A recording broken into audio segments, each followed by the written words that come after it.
দেশ জুড়ে বৃষ্টির প্রবণতা বাড়তে শুরু করেছে। আষাঢ়ের শুরুতে কয়েকটি অঞ্চলে তাপপ্রবাহ ও তীব্র গরম থাকলেও মঙ্গলবার থেকে আবহাওয়ার পরিবর্তন দেখা দিয়েছে। আবহাওয়া অধিদপ্তর জানিয়েছে, আগামী 5 দিন সারা দেশে বৃষ্টিপাতের পরিমাণ আরও বাড়তে পারে।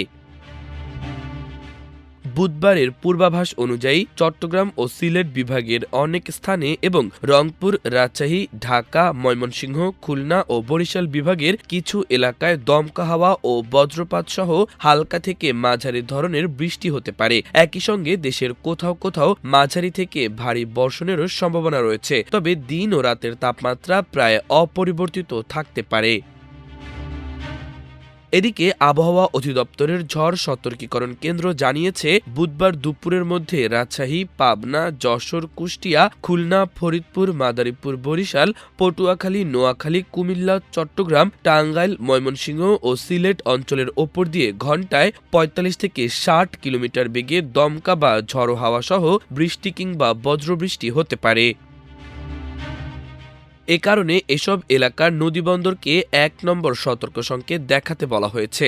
মঙ্গলবার মধ্যরাত থেকে রাজধানী ঢাকা ও আশপাশের এলাকায় বৃষ্টি শুরু হয়েছে। বুধবার সকালেও ঢাকার আকাশ মেঘাচ্ছন্ন।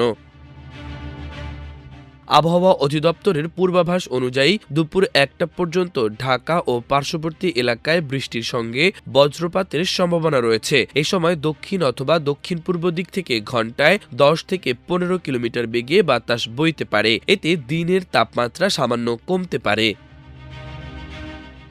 আবহাওয়া অধিদপ্তর জানায়, বুধবার সকাল ৬টায় ঢাকায় তাপমাত্রা ছিল ২৭ ডিগ্রি সেলসিয়াস। রাজধানীতে সূর্যোদয় হবে ভোর ৫টা ১৫ মিনিটে এবং সূর্যাস্ত হবে সন্ধ্যা ৬টা ৫০ মিনিটে। এর আগে মঙ্গলবার সকাল ৭টা থেকে পরবর্তী ৬ ঘন্টার জন্য ঢাকা ও পার্শ্ববর্তী এলাকার পূর্বাভাসে আবহাওয়া অধিদপ্তর জানিয়েছে, আকাশ আংশিক মেঘলা থেকে অস্থায়ীভাবে মেঘলা থাকতে পারে। এ সময় বৃষ্টি বা বজ্রসহ বৃষ্টির সম্ভাবনা রয়েছে। দক্ষিণ বা দক্ষিণ পূর্ব দিক থেকে ঘণ্টায় ১০ থেকে ১৫ কিলোমিটার বেগে বাতাস প্রবাহিত হতে পারে। দিনের তাপমাত্রা প্রায় অপরিবর্তিত থাকতে পারে। মাল্টিমিডিয়া ডেস্ক, আমার দেশ।